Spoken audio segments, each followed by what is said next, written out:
Oui, bonjour. En référence au site missionnaire de la Divine Volonté, je vous présente des extraits de la Bible et du Livre du ciel. En ce temps-là, Jésus disait aux pharisiens, il y avait un homme riche, vêtu de pourpre et de lin fin, qui faisait chaque jour des festins somptueux.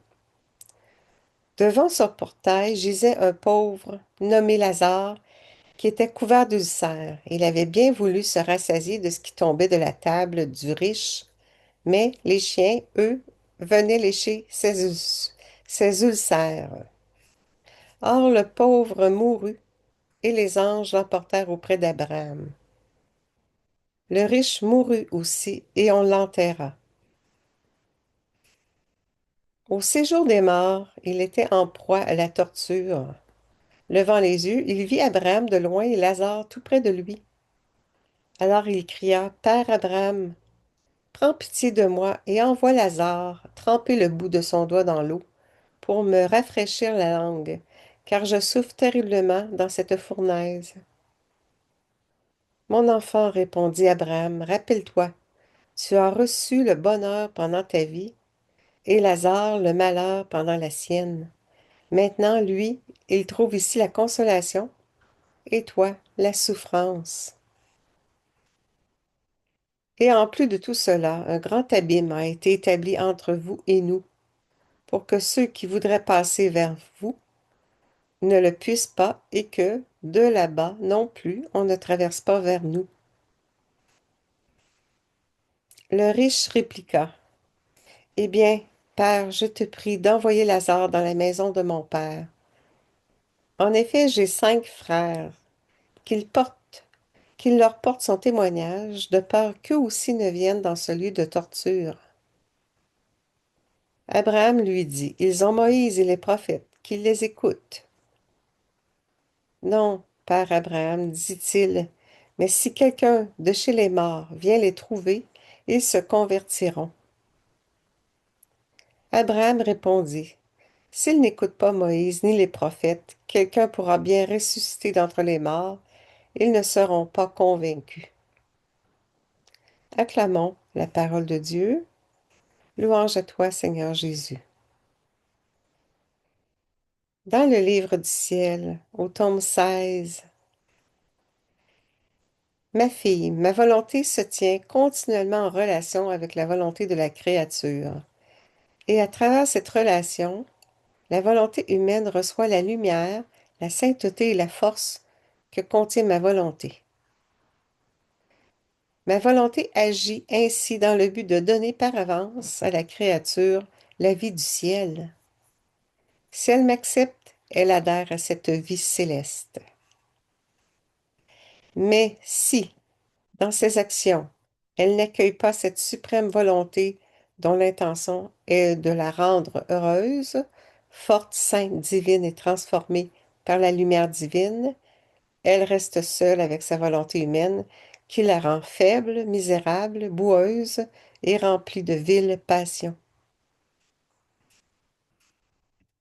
Ne vois-tu pas combien d'âmes s'enlisent à cause de leur faiblesse, incapables de se décider à faire le bien? Certaines sont incapables de se dominer. D'autres sont inconstantes comme des roseaux agités par le vent, ou incapables de prier sans d'innombrables distractions. D'autres sont toujours mécontentes. D'autres semblent nées pour ne faire que le mal. Toutes ces âmes se privent de s'unir à ma volonté dans leur action. Ma volonté est à la disposition de toutes, mais parce qu'elles la fuient, elles ne reçoivent pas ses biens. C'est qu'une juste peine pour celles qui veulent vivre de leur propre volonté avec toutes ces misères. Cependant, ma volonté à laquelle ces âmes n'auront pas voulu s'unir pendant leur vie et qui aurait pu leur donner une multitude de biens, elles la rencontreront à leur mort en éprouvant de grandes souffrances dans la mesure où elles l'auront fui durant leur vie. Parce que, en la fuyant, elles se seront rendues coupables, elles se seront couvertes de boue. Aussi, il sera juste qu'elles souffrent proportionnellement à leur refus de s'unir à ma volonté sur la terre. Ces souffrances seront sans mérite, sans gain nouveau, contrairement à ce qu'il en aurait été si elles s'étaient unies à ma volonté durant leur vie terrestre. Une autre référence dans le livre du ciel, au tome 30.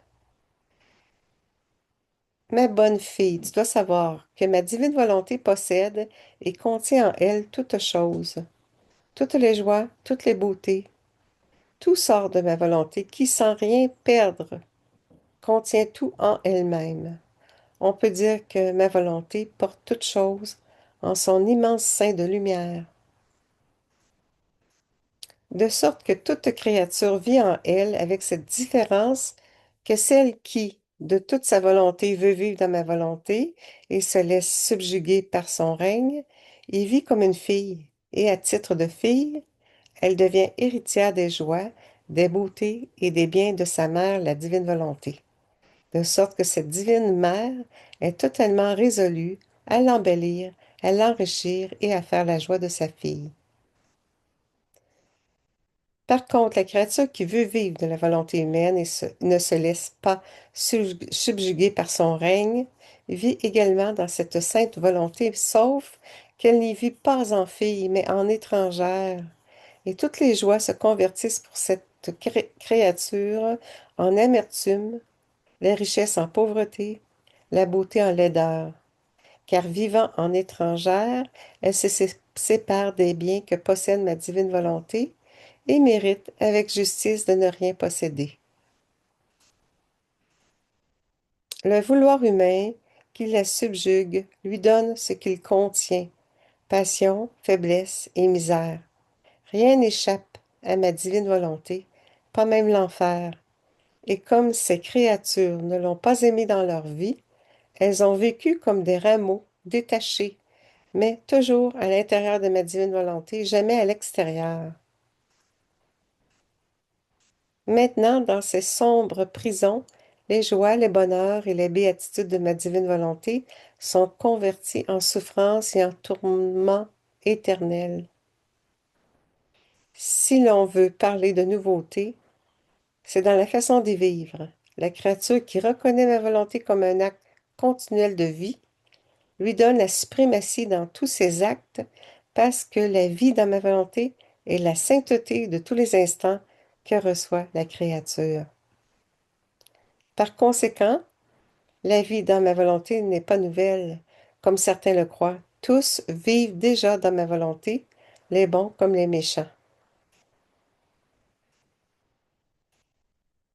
Prions, Jésus, je me fonds en toi et j'entre dans ta divine volonté pour que ta chaleur détruise les imperfections que mon âme contracte par les distractions.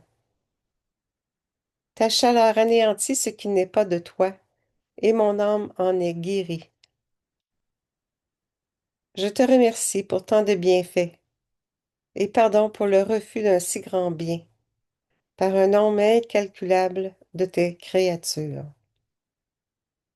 Je t'offre toute ma reconnaissance, au nom de tous, et pour la plus grande gloire du Père. Fiat maintenant. Merci à tous.